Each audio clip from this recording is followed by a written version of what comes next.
Hello, my name is Sheep49 and in this video I will attempt to beat Pokemon Silver with the move Present. As you probably know, both Pokemon Challenge videos and Glitch themed videos of Pokemon and other games have been very popular on this platform in the last few years, so I think it would be interesting to make one video about such an obscure glitch mechanic.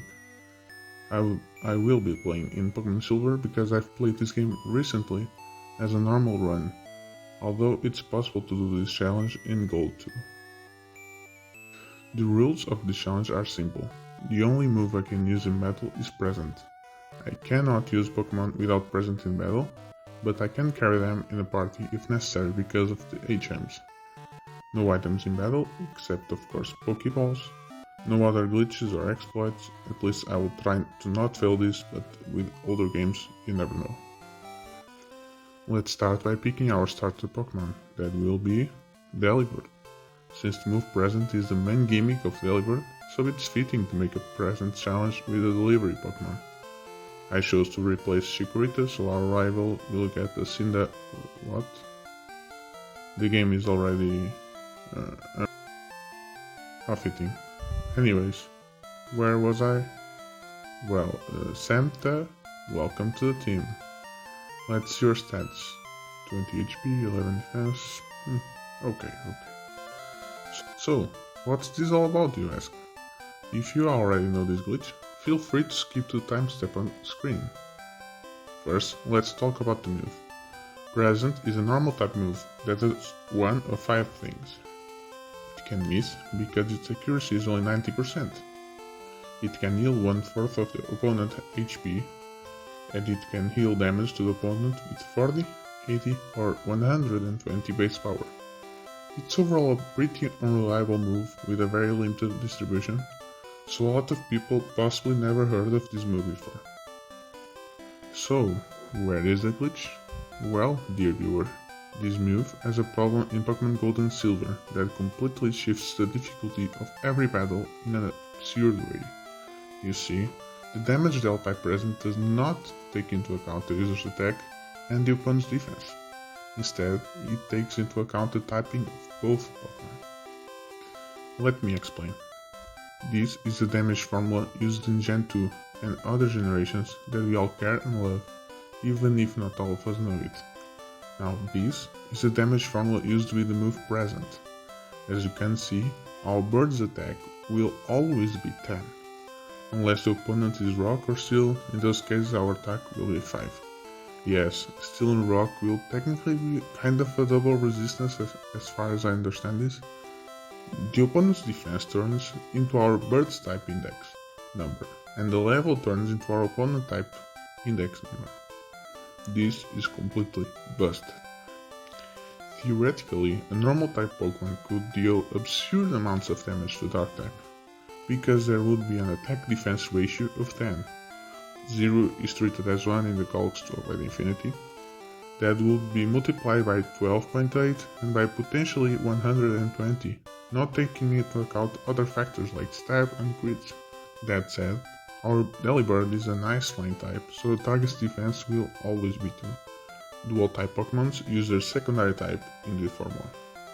Not bad, but not that great. As you might have guessed, we will be super strong against Pokemon of the special types, but probably walled by the other types with a notable case of Steel and Rock Pokemon that will be horrible to defeat. In other words, the starter selection will not matter as long as we outspeed them and don't miss. After going to Mr. Pokemon, we return to Professor's lab. A policeman talks to us because apparently a mysterious trainer stole a starter and asks about what I saw. I left my glass in my dad's house, so I'm not sure, but I'm confident that I saw Speaking Raiden screaming to a Cyndaquil. I was crushing at Cherry Grove City, so that was probably him. Oh well, it's time to start our journey.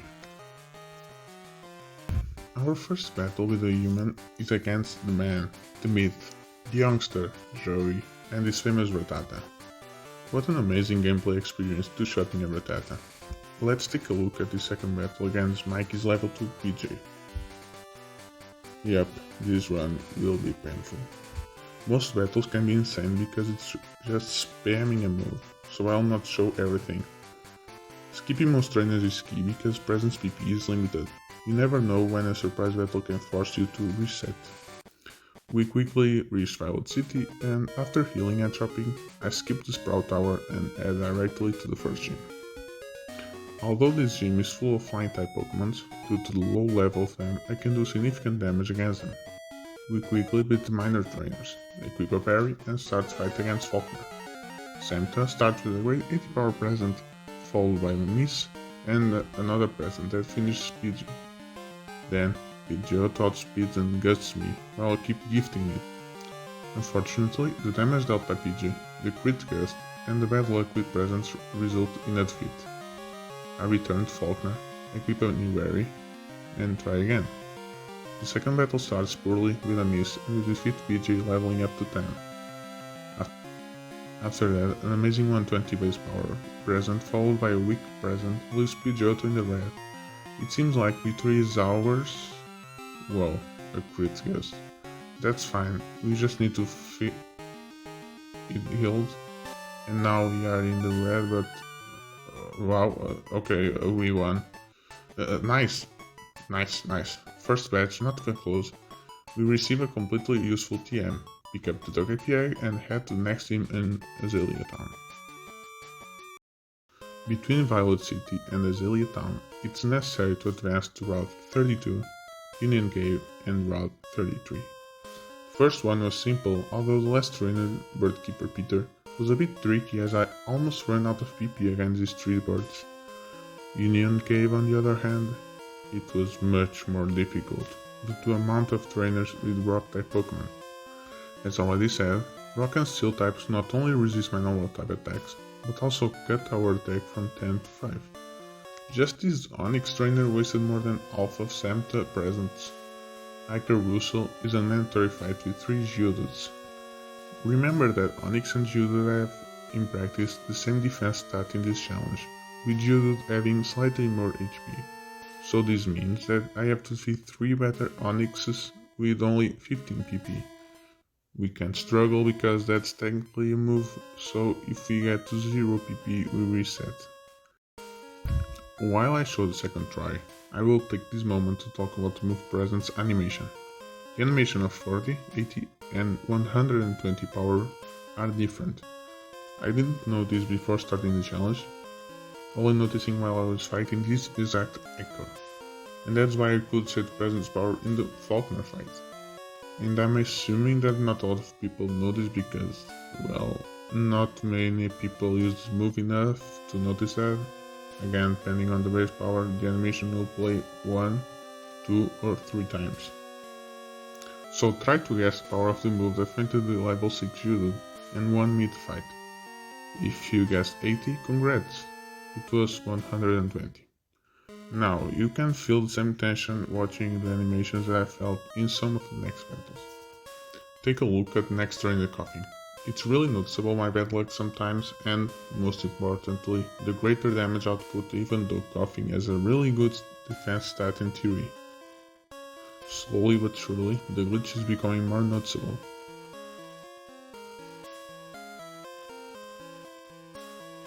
The last trainer of the cave is even better to showcase this. Fire Breather raised Vulpix one-shotted by present.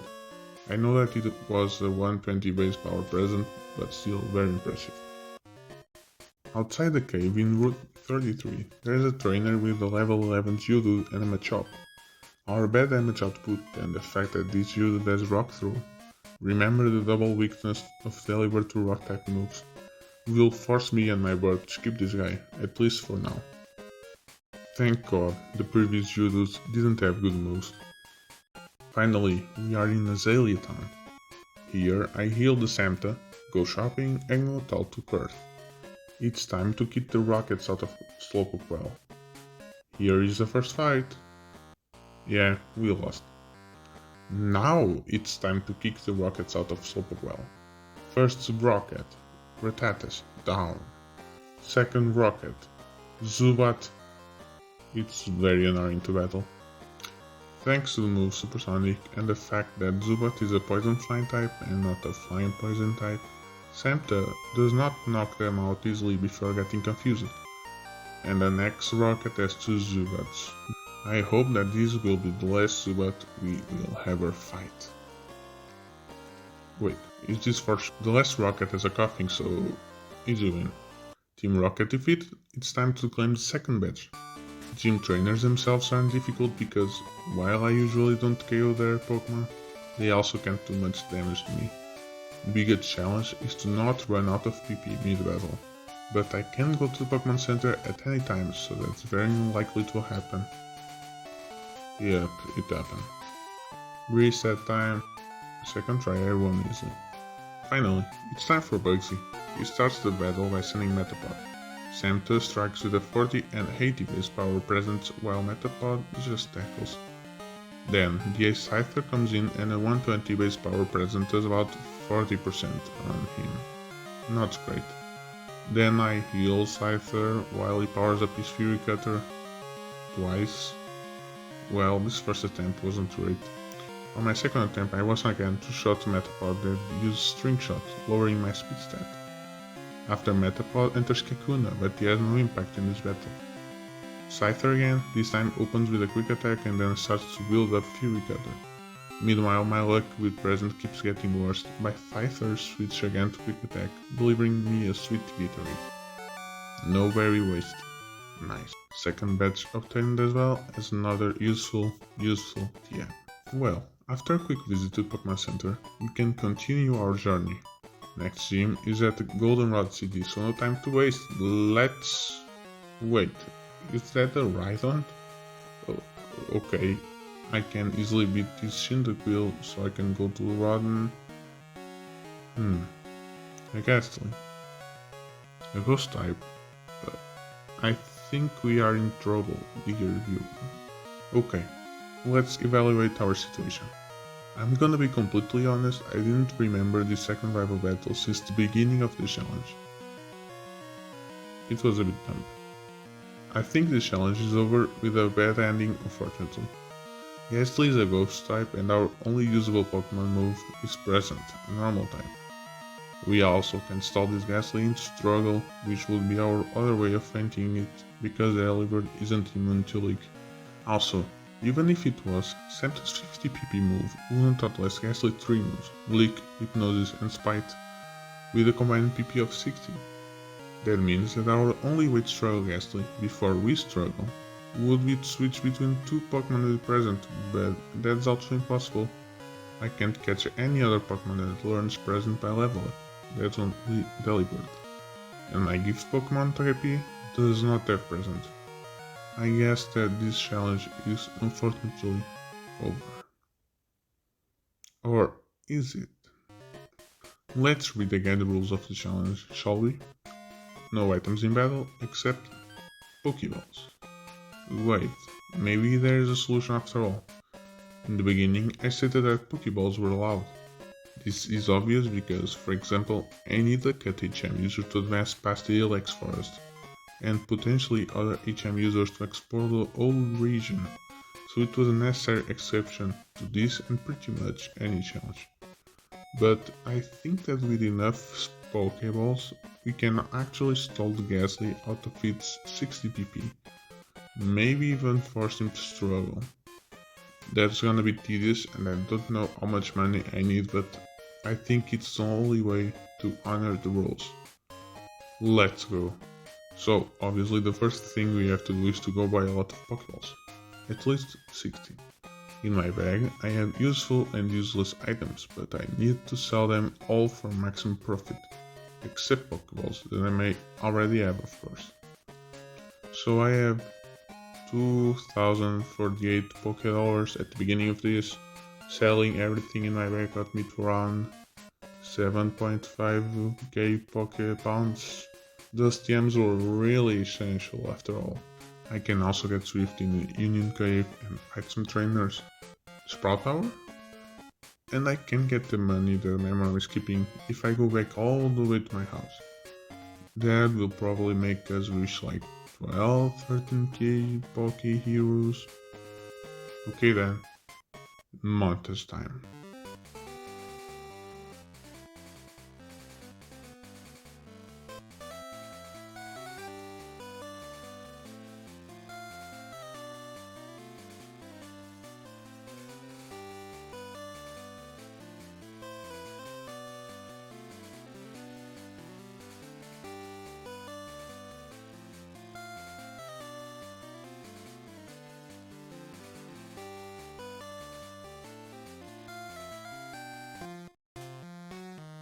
Hello, mom.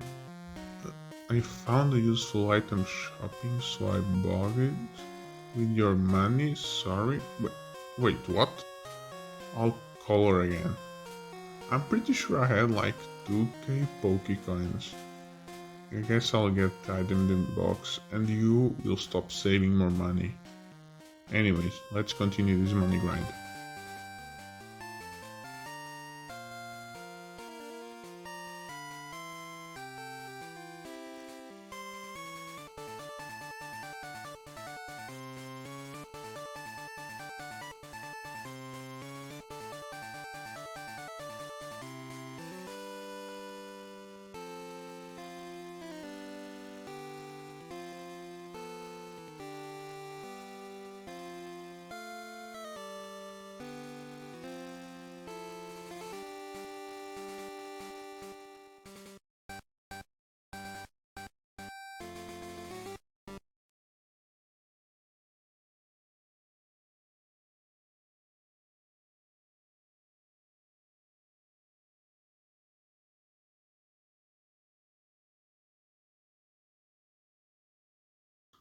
And we are back.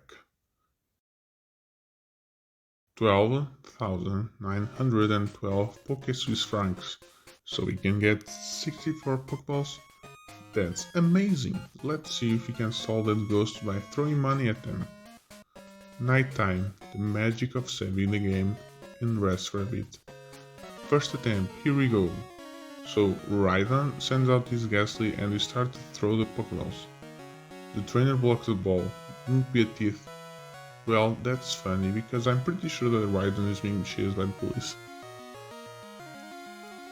Ghastly uses Leak and it deals 3 damage and paralyzes, which isn't that problematic because I can keep sending Pokeballs. Let's speed up a bit. My berry has been consumed. Yeah, I think this will not work at this level. Leak dealing 3 damage is really problematic and my 55 max HP isn't helping either. I need to level up until Leak only does 2 damage and we need to be over 60 HP because Leak has 30 PP.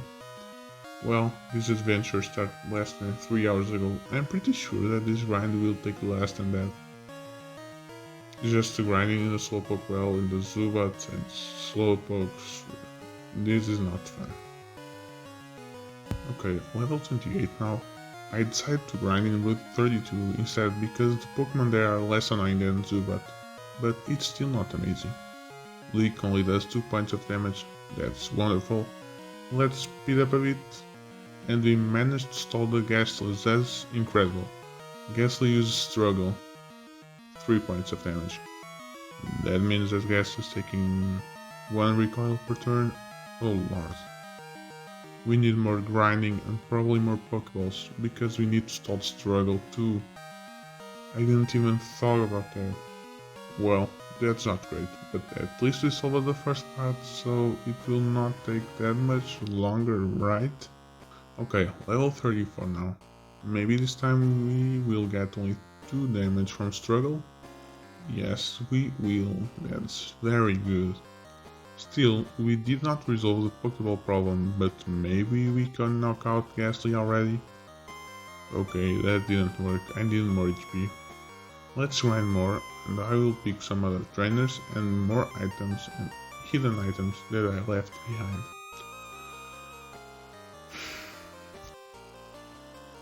Level 46. I did this enormous grind in the Slowpoke well because at this point I was trying every 2-3 levels, but I should have just stick with Route 32. That was horrible. Anyways, I managed to buy more Pokeballs, so now we have 95, which will probably be enough because Ghastly does not have enough HP to struggle 35 times. You know, now that I see this in the future, I kinda find it hilarious to imagine this situation. A guy with really bad eyesight thinks that he's finding a rhino and starts throwing balls to a ghost that is licking the guy's finger. Anyways, back to the important part. Samta paralyzed, but Ghastly will faint? Yes, it will, amazing. It's not over yet. Samta, do you outspeed Quilava? Nope, and it is Ember Oh well, nice try.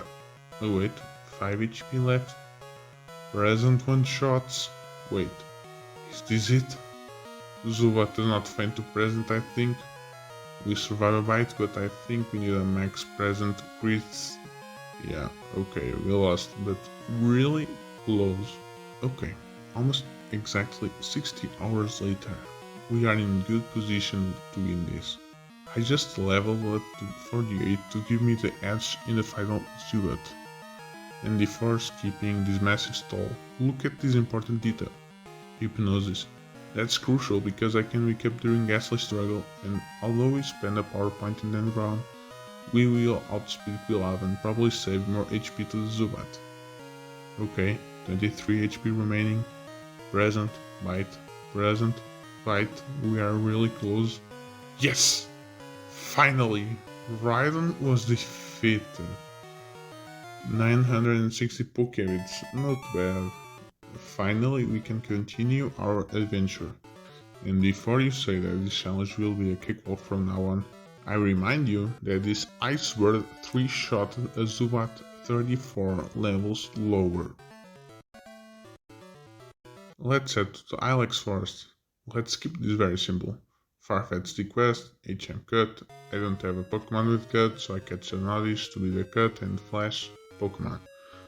Battle necessary trainers, pick up some items, avoid some other trainers until the Pokemon Daycare and Goldenrod. Deposit the Oddish and Togepi, avoid the police officer, and finally reach the Goldenrod City Pokemon Center, where we can finally rest peacefully.